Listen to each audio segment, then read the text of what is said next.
Hey everybody, Rizzo here. I'm just checking in for the month of October, during which I will be practicing Mahayana Buddhism.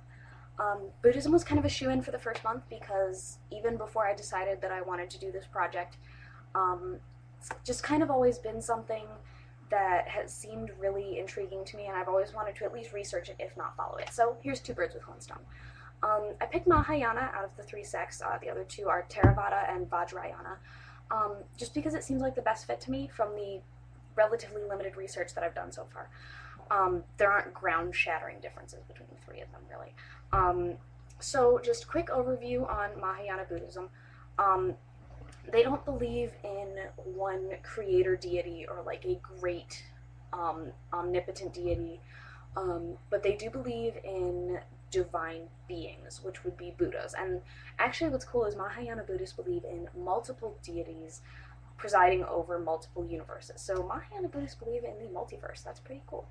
Um, their beliefs on how to conduct your life and what happens after death are basically congruent with most Buddhist ideals, which is karma during life, which is that if you have wholesome or unwholesome intentions, they're imprinted on your mind and cause either positive or negative mental states. Same thing with actions.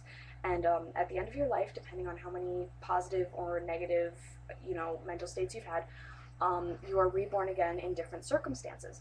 And when you've had a lifetime where your mental state has always been positive and you've always lived wholesomely and reached self-awareness, that is when you reach nirvana, or complete enlightenment, which is a state of ultimate inner peace and selflessness. And Mahayana Buddhists believe that when this happens, you either become a Buddha yourself or you become part of the Buddha.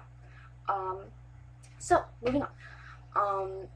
The ways that I'm going to incorporate this into my life are through two different guidelines, sets of guidelines for Buddhism, which are the 5 precepts and the Eightfold Path, the Noble Eightfold Path, as well as practicing Mahayana Buddhist rituals and practices.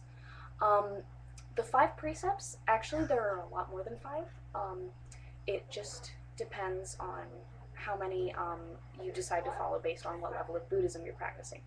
For example, a layman like myself would start off with 5 precepts. If you're like a beginning Buddhist monk, you would do 8. It just kind of depends. So I'm going to start off with the 5.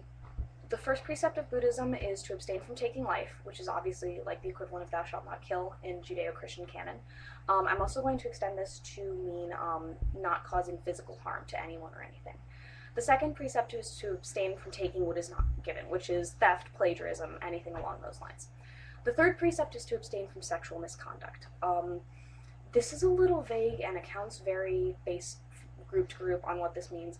However, for the most part, in Buddhism, premarital sex is not a problem. What sexual misconduct actually refers to is usually using sex to harm, which encompasses rape, molestation, and also having sex with someone basically that you don't intend to have a serious relationship with, or having sex in a way that emotionally or mentally harms someone as well as cheating, whether or not you're married.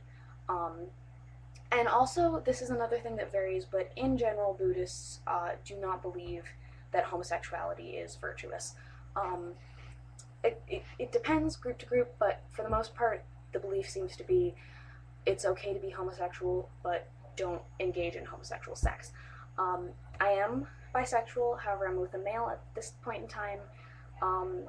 It's just something that, while it's not going to affect me right now, it is something to keep in mind. The fourth precept of Buddhism is to abstain from false speech, lying, obviously.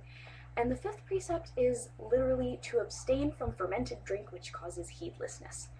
I'm going to tweak that a little bit to abstain from intoxicants, so no drinking, no drugs.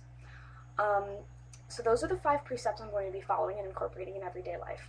It's not really that much different from how I live day to day, but it's still something I'm going to have to keep in mind. Next is the Eightfold Path. These are 8 different principles that are meant to lead to the cessation of suffering. One of the main concepts of Buddhism is that suffering is self-induced and that we suffer through our own actions. So these are the 8 things you're supposed to kind of keep in mind day to day to avoid that. The first part of the Eightfold Path is viewing reality as it is as opposed to how it appears to be. So this is kind of going in clear-minded and not letting your own prejudices and internal, ideas corrupt the way that you see the world. The second is the intention of renunciation, freedom, and harmlessness. This took me a little while to really understand and figure out, but I really think that by intention they just mean to wake up every day with the full intention of living, renouncing negative actions and implications, freedom from material need, and the intention to harm nothing and no one. That did not sound grammatically correct. The third part is speaking in a truthful and non-hurtful way. This kind of overlaps with the no lying precept, but also just not saying anything harmful. The fourth part is acting in a non-harmful way. Again, kind of, but just not engaging in any actions that's going to hurt someone. The fifth is a non-harmful livelihood, which I'm taking to mean not having a job that requires you to harm living beings, cause anyone distress, anything that's illegal or corrupt.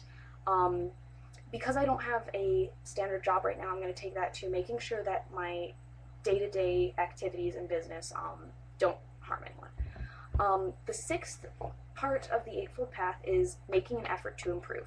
So with that, even if not everything, I'm just going to wake up every day, pick at least one thing that I'm going to try to improve. The seventh is awareness for seeing things with clear consciousness and being aware of reality, and also living without craving or aversion. This craving thing, that adds into the fact that Buddhists believe that we suffer because we desire things. So if you eliminate the desire, you eliminate the suffering. And aversion is actually something that was new to me until I found the 8 precepts. So it's basically try not to want anything and try not to hate anything. So it's basically just kind of being positive and being happy with what you have. And the final part of the Eightfold Path is correct meditation or concentration. I am going to try to take up meditation every single day. That's another thing that even before I knew I wanted to do this project, that was something I wanted to get into. I'm really fortunate in that the college that I'm going to has a Buddhist house, and they have, I'm pretty sure, a Buddhist shrine, and they also have guided meditation twice a week. So I'll be able to do that. This video is 7.5 minutes long, so I'm going to let you guys go. But I also am going to be a vegetarian for the month, not because of the Buddhism, but a friend of mine is going to attempt to do vegetarianism for the month. He just wants to see if he can do it. I was pescatarian for about 1.5 years, so I figured, why not pick it up again with him? So, at the end of the first week, I will have an update for you guys on Mahayana Buddhism and vegetarianism. See ya!